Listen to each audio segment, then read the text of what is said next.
ఈరోజు గీతా జయంతి అంటే అర్జునుని సందేహాన్ని తొలగించడానికి, ప్రపంచానికి దారి చూపడానికి స్వయంగా శ్రీకృష్ణ భగవానుడు భగవద్గీతను ఉపదేశించిన పవిత్రమైన రోజు.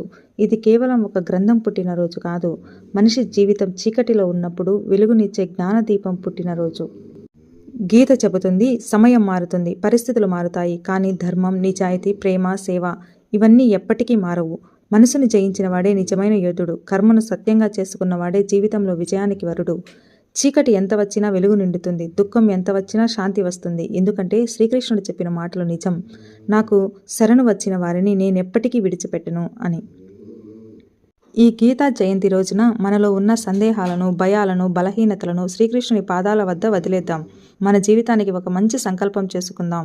చెడుకు దూరంగా, ధర్మానికి దగ్గరగా, అలసట లేకుండా కర్మ చేస్తూ ప్రేమతో, శాంతితో ముందుకు సాగుతాం. ఈ గీతా జయంతి రోజున జీవితానికి ఒక అర్థం ఇచ్చిన రోజు, మన హృదయానికి వెలుగును ఇచ్చిన రోజు.